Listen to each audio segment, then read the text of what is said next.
राधे राधे दोस्तों, श्रिया की रसोई में आपका स्वागत है। आज हम 2 कच्चे आलू और बेसन से ये चटपटा सा स्नैक्स बनाकर तैयार करेंगे। आपने आलू प्याज बेसन की तो पकौड़ियाँ कई तरह की खाई हैं और कई तरह की बनाई है। एक बार ये नाश्ता आप मेरे तरीके से बनाइए, आपको बहुत पसंद आएगा। तो चलिए झटपट से बना लेते हैं कच्चे आलू और बेसन का ये नाश्ता।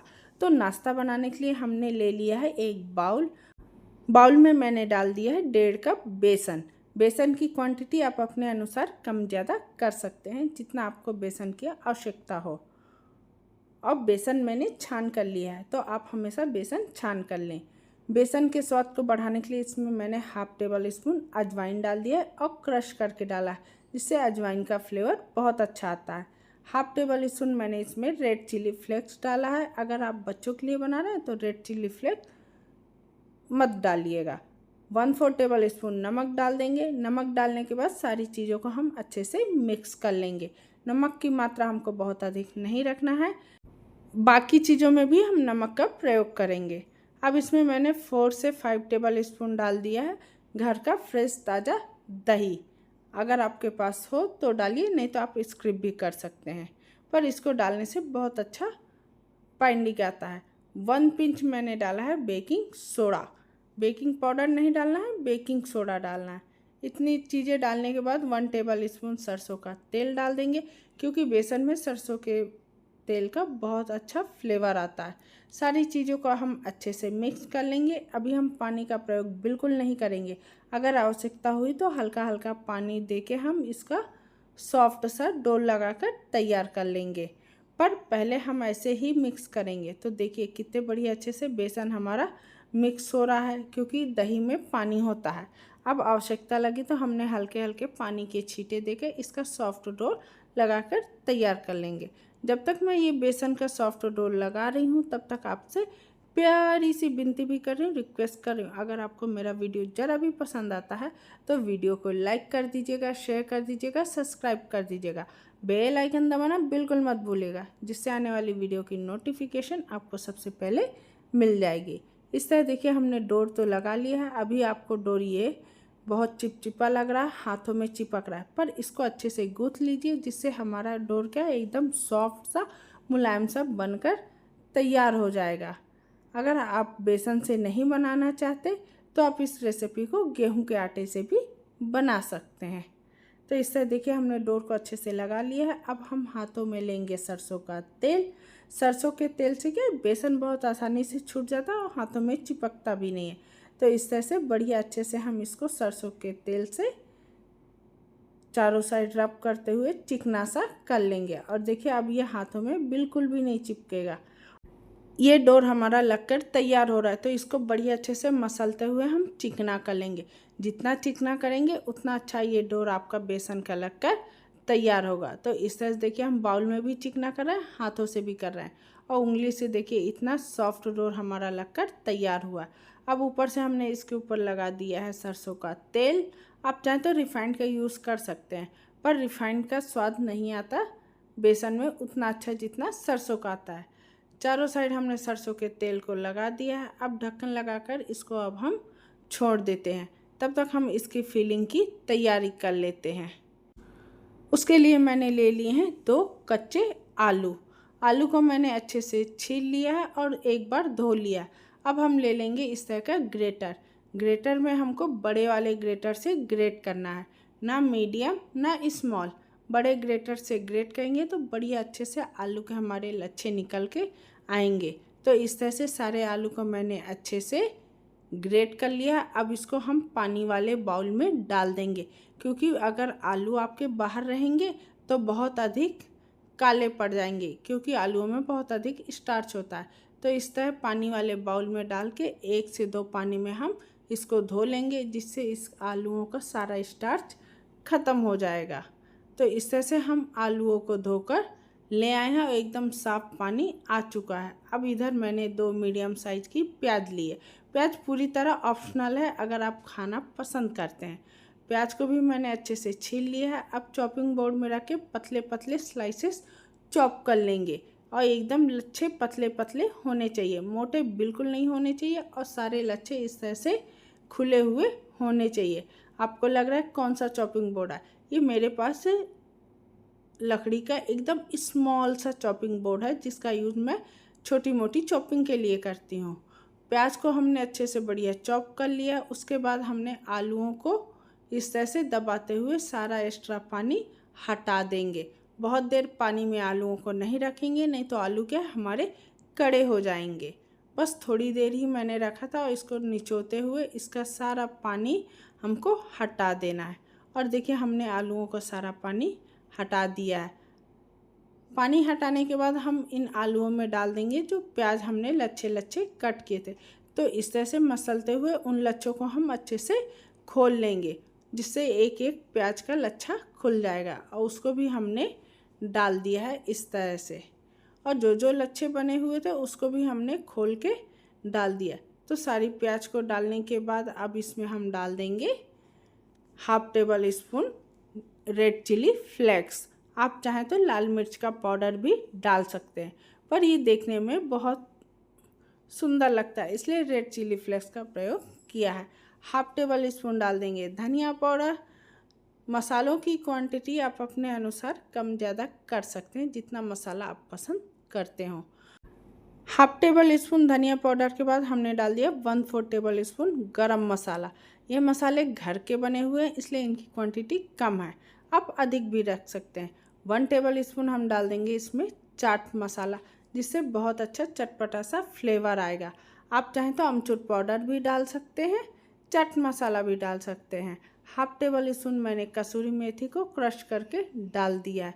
सारी चीज़ों को डालने के बाद अब हम अच्छे से इसको मिक्स कर लेंगे। मिक्स करने के पहले हम इसमें डाल देंगे 1/4 टेबल स्पून नमक।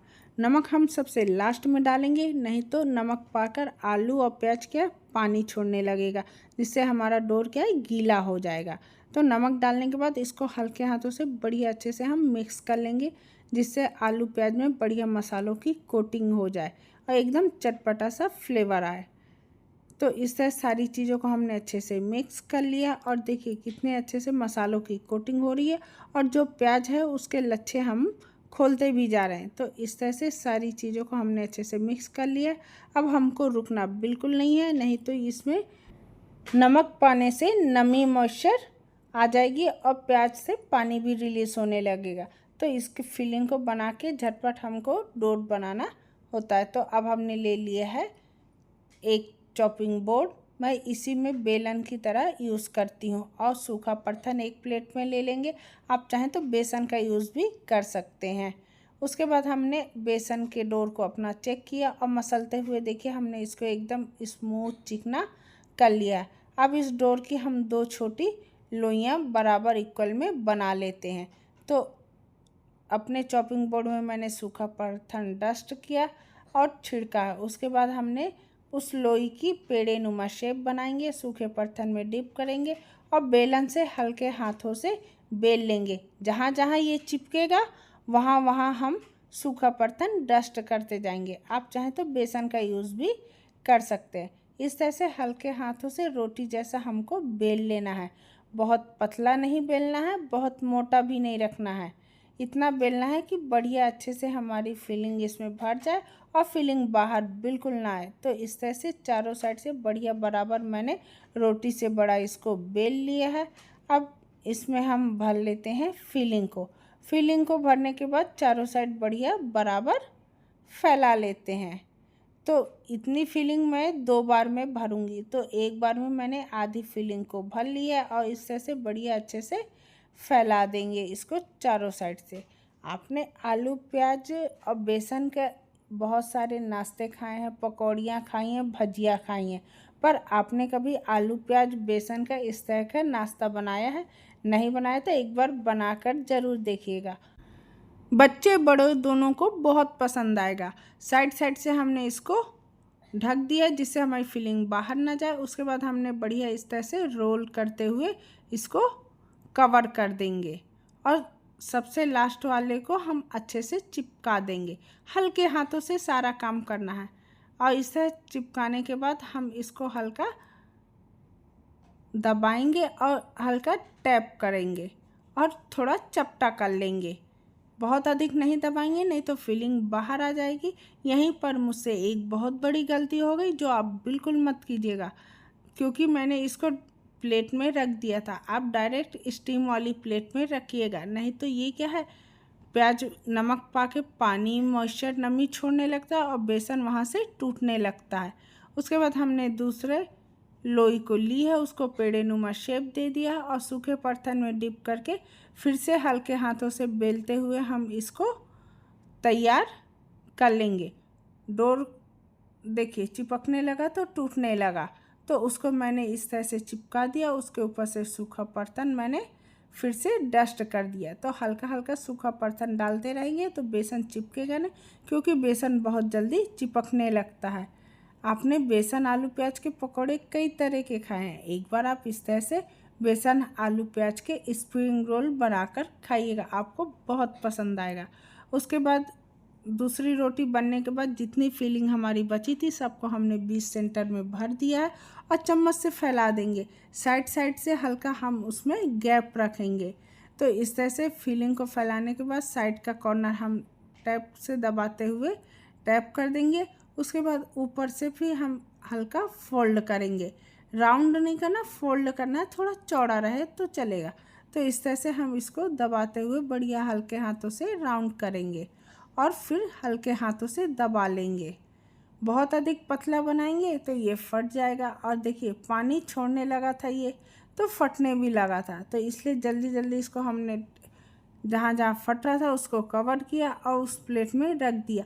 यही एक गलती हुई थी जो आप बिल्कुल मत कीजिएगा। आप डायरेक्ट इसको स्टीम वाली प्लेट पे रखिएगा। इधर हमने इसको बनाकर रख दिया और देखिए पानी पाने से ये हमारा बेसन क्या है, गीला होने लग गया था। गैस में मैंने पानी उबलने के लिए रख दिया है और इधर मैंने स्टीमर वाली छन्नी ले ली है। आप कोई भी एक जाली भी ले सकते हैं, दूध की जाली भी ले सकते हैं। इसमें मैंने हल्का सरसों का तेल डाल दिया और उसको अच्छे से हाथों से ग्रीस कर दिया। आप चाहें तो ब्रश से भी ग्रीस कर सकते हैं। और देखिए प्लेट में रखने के बाद कैसे हमारा ये टूटने लगा था, क्योंकि अंदर से आलू प्याज नमक पाके मॉइस्चर या नमी पानी रिलीज़ करने लगे थे, तो इससे ये टूटने लगा था बेसन। तो इसको हाथों से हमने ऐसे दबा दिया है। ऊपर से हल्का मैंने उसके ऊपर सूखा बर्तन डस्ट कर दिया है। इधर पानी भी हमारा गर्म हो चुका था। अब मैंने स्टीमर के ढक्कन को हटा के स्टीम वाली जाली रख दी है और इस तरह से हम 10 मिनट तक इसको बढ़िया अच्छे से मीडियम फ्लेम पर स्टीम कर लेंगे। 10 मिनट में बेसन आलू प्याज हमारे अच्छे से स्टीम हो गए हैं। इस स्टीम हुए बेसन आलू प्याज को अब हम बाहर निकाल के हल्का ठंडा कर लेंगे। हल्का ही ठंडा करना है, बहुत अधिक ठंडा नहीं करना है। अगर आप गरम गरम निकालेंगे तो टूट जाएगा और पूरी तरह ठंडा कर लेंगे तो भी ये टूट जाएंगे। तो देखिए मेरे ये बेसन आलू प्याज पूरी तरह ठंडे हो गए थे, क्योंकि मैं थोड़ा सा दूसरा काम में व्यस्त हो गई थी। यहीं पर मुझसे बहुत बड़ी गलती हो गई जो मैंने इसको पूरी तरह से ठंडा कर लिया था। आप पूरी तरह ठंडा बिल्कुल मत कीजिएगा, हल्के गर्म रहेंगे तभी ये पीसेस अच्छे से निकल के आएंगे। ठंडा होने पे मैंने चाकू से साइड साइड से उठाया। उसके बाद हमने स्टीमर को प्लेट में रख के हल्का टैप कर दिए, जिससे ये निकल गए हैं। अब मैंने इसके बड़े बड़े पीसेस कट कर दिए हैं। मैंने थोड़े बड़े साइज के रखे हैं, आप छोटे भी रख सकते हैं। स्क्वायर लंबा जैसा पीसेस आपको पसंद हो वैसा पीसेस आप कट कर सकते हैं। तो इस तरह से देखिए एक के मैंने जो बड़ा साइज का है उसके 4 पीसेस किए हैं, छोटे साइज वाले मैंने 3 पीसेस किए हैं। अब पीछे से ये थोड़ा हल्का फट गया है, पर इसको हम ठीक कर लेंगे। और इसमें आलू प्याज की लेयर देखिए कितनी बढ़िया परफेक्ट लेयर आई है। अब इसको हम 10 मिनट फ्रिज में रेस्ट के लिए छोड़ देंगे। 10 मिनट रखने के बाद देखिए कितना बढ़िया अच्छे से ये सेट हो चुके हैं। तो अब इसको हम रखते हैं साइड में और एक तैयारी और कर लेते हैं। तो उसके लिए मैंने एक बाउल ले लिया है या एक कटोरी ले लेंगे, जिसमें मैंने 1.5 से 2 चम्मच डाल दिया है बेसन। आप चाहें तो कॉर्नफ्लावर भी ले सकते हैं, अरारोट भी ले सकते हैं, अगर आप बेसन का प्रयोग करना नहीं चाहते हैं। पर मैंने इसमें बेसन का ही प्रयोग किया है, इसकी ही बिस्लेरी हम बनाएंगे। तो बेसन में मैं थोड़ा थोड़ा पानी डाल के बढ़िया अच्छे से स्मूथ सा बैटर बनाकर तैयार कर लूँगी। बहुत गाढ़ा बैटर हमको नहीं बनाना है, और ना एकदम बहुत पतला बनाना है। मीडियम थिक कंसिस्टेंसी का बैटर हमको बनाकर तैयार करना है। पानी हमको थोड़ा थोड़ा डालना है जिससे बेसन में कोई लम्स गुठली बिल्कुल ना पड़े। तो इस तरह से देखिए बैटर अभी हमारा हल्का गाढ़ा लग रहा है, तो इसमें मैंने थोड़ा सा पानी और डाला है। ऐसे ही मैं थोड़ा थोड़ा करके पानी डाल के एकदम स्मूथ सा बैटर बनाकर तैयार कर लिए। अब इस बैटर को हम थोड़ा फ्लेवरफुल बनाने के लिए इसमें कुछ मसालों का प्रयोग करेंगे, और ये मसाले हम बहुत कम डालेंगे क्योंकि बेसन का जो बैटर है वो हमारा बहुत कम है। तो 1/4 टेबल स्पून मैंने हींग डाला। हींग से बेसन में बहुत अच्छा फ्लेवर आता है। 1/4 टेबल स्पून से कम मैंने डाल दिया हल्दी पाउडर। मसालों की क्वांटिटी हमको बहुत ही कम रखनी है। 1/4 टेबल स्पून से कम हम डाल देंगे इसमें धनिया पाउडर। 1/4 टेबल स्पून से कम हम डाल देंगे इसमें गरम मसाला। आप चाहें तो 2-2 चुटकी भी डाल सकते हैं। तो इस तरह मैंने सारे मसाले डाल के अच्छे से इसको मिक्स कर लिया है। हल्दी डालने से इसमें बहुत अच्छा कलर आता है, इसलिए मैंने इसमें हल्दी का प्रयोग किया है। बैटर हमारा गाढ़ा था तो उसमें मैंने थोड़ा सा पानी डाल के एकदम थिक पतला सा बैटर बनाकर तैयार कर लिया है। अब सबसे लास्ट में मैं इसमें डाल दूंगी 1/4 टेबल स्पून नमक, जो पहले डालना मैं भूल गई थी। नमक को डाल के हम अच्छे से मिक्स कर लेंगे और बैटर को चेक कर लेंगे कि हमारा बैटर बहुत अधिक गाढ़ा तो नहीं है। बिल्कुल एकदम परफेक्ट बैटर हमारा तैयार हो चुका है। उधर गैस पे मैंने कढ़ाई चढ़ा दी है, उसमें डाल दिया सरसों का तेल, और तेल जब तक हमारा गर्म हो रहा है तो इधर हमने आलू प्याज बेसन को जो स्टीम करके रखा था कट करके, उसको में बेसन को चारों साइड से बढ़िया लपेटते हुए फॉग में रख देंगे जिससे एक्स्ट्रा बेसन कटोरी में चला जाए। उसके बाद हम उसको डाल देंगे। तेल अच्छा गर्म होना चाहिए। पहला बैच हमने डाल दिया, दूसरे को भी लेंगे और चम्मच से मैं इस तरह से इसको घुमाते हुए फिर फॉग में रख दूंगी जिससे एक्स्ट्रा बेसन हमारा क्या है कटोरी में चला जाए, और इसको भी मैं उसी कढ़ाई में डाल दूंगी। एक बार में जितना है उतना हमको डालना है। आप सेलो फ्राई भी कर सकते हैं, डीप फ्राई भी कर सकते हैं, एयर फ्राई भी कर सकते हैं, जो आपको पसंद हो आप वो कर सकते हैं। तो पहला वाला पकने के बाद उसको मैंने पलट दिया है। इस तरह से उलटते पुलटते बढ़िया गोल्डन ब्राउन होने तक हम इनको सेंक लेते हैं। आपने आलू प्याज के पकौड़े बहुत खाए हैं, बेसन के पकौड़े बहुत खाए हैं, हर तरह के खाए हैं। एक बार आप इस तरह से आलू प्याज बेसन के पकौड़े बनाइएगा बरसात में, आप इसके दीवाने हो जाएंगे, इतना ये स्वादिष्ट बनते हैं। तो एक बार में जितने हैं उतने डाल के हम उलटते पुलटते इनको सेक लेंगे। और पहला बैच सिक चुका है तो उसको हमने छन्नी में निकाल लिया है, और साइड में थोड़ा देर मैंने कढ़ाई में रोक दिया था जिससे एक्स्ट्रा तेल हमारा कढ़ाई में चला जाए। बाकी बचे हुए पकौड़ों को हम उलटते पुलटते गोल्डन ब्राउन होने तक सेक लेंगे। इन पकौड़ों को आप बच्चों के लंच बॉक्स में भी दे सकते हैं, या कोई गेस्ट आ रहा हो तो आप बनाकर इनको स्टीम करके रख दीजिए। जब कोई गेस्ट आ जाए तो गर्मा गर्म इनको फ्राई करके आप दे सकते हैं। इन पकौड़ों को आप स्टीम करके किसी भी एयर टाइट कंटेनर में भर के फ्रीजर में स्टोर भी कर सकते हैं। 2 से 3 दिन तक ये ख़राब बिल्कुल नहीं होंगे। तो इसी तरह से हमने सारे पकौड़ों को तल लिया है, और देखिए कितना बढ़िया लेयरिंगदार हमारे ये आलू प्याज के पकौड़े तलकर तैयार हो गए हैं, और सारे बैच हमने तल लिए हैं। कहीं से भी फीलिंग बाहर नहीं आई है, कहीं से टूटा भी नहीं दिख रहा है। तो जो गलती हुई थी वो सुधार ली हमने, और अब हम इसकी प्लेटिंग कर देते हैं। तो सारे पकौड़ों को मैंने एक प्लेट पे निकाल दिया है। उसके बाद हमने इसको टमाटर सॉस के साथ सर्व किया है। आप चाहें तो हरी धनिया की चटनी के साथ भी खा सकते हैं, इमली की खट्टी मीठी चटनी के साथ भी खा सकते हैं, क्योंकि सभी को अलग अलग तरीके से खाना पसंद होता है। अब हमने पकौड़े को तोड़ कर दिखाया है, और देखिए कितने क्रिस्पी खस्ता बने हैं और एकदम लेयरदार बने हैं। लग नहीं रहा कि हमने आलू प्याज के और बेसन के पकौड़े बनाकर तैयार किए हैं।